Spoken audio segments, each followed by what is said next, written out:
China is doing math, but what kind? It is an equation that will solve a problem the whole world is facing: connectivity and growth.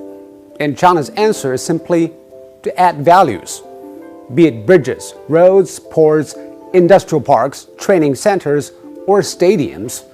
What China is doing is basically providing something useful to the world.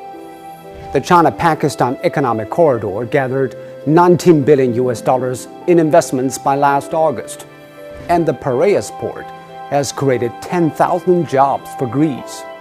The China cargo trains to Europe have delivered more than 570,000 20-foot equivalent units of goods in 7 years, an amount that can fill 21 Empire State Buildings. All these would not be possible if there were no BRI. Landlocked countries become land-linked. For businesses, efficiency solves deficiency. And for people, connectivity brings ingenuity. More than 150 countries and international organizations have signed on to the Belt and Road. And a study by the World Bank concluded that BRI projects could lift global GDP by 3%. The BRI is a boost to the world. But the perception of the BRI is different. Fundamentally, it is a problem of how to frame your thinking. Do you appreciate the water in your cup, or do you whine about the space left to be filled? Some Western politicians say China is deliberately overloading weak countries with loans, and when they buckle, China will seize their assets. First of all, they forget why these countries need the loans in the first place. Without the money, the people would never see a new road or a bridge. China can prove this with 40 years of report cards.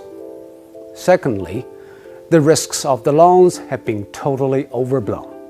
A typical example is Hambantota. The Sri Lankan port failed commercially and was handed over to a Chinese company on a 99-year lease.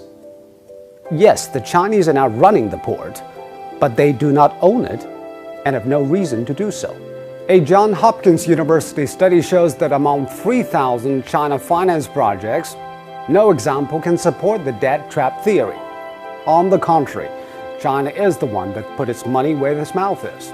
And China is the one that actually makes things happen.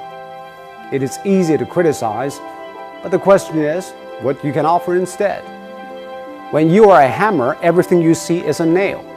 But the world at the 21st century is not a place for hammers. It is for builders. I don't think the BRI is perfect, and no one should take any human endeavor for granted. As President Xi said, plans with strong roots grow, and efforts with sharp focus succeed. BRI has strong roots for global demand and should succeed with the right focus, which in this case is openness. The BRI is not just one belt or one road. It is many belts and many roads, and they don't all lead to Beijing. There will be paths from anywhere and to everywhere. It is an agreement to come together, like plants in an ecosystem. To live, we need not only one tree, not two trees, but a forest. We can do great good if we work together, and together is how we must be for a whole new world.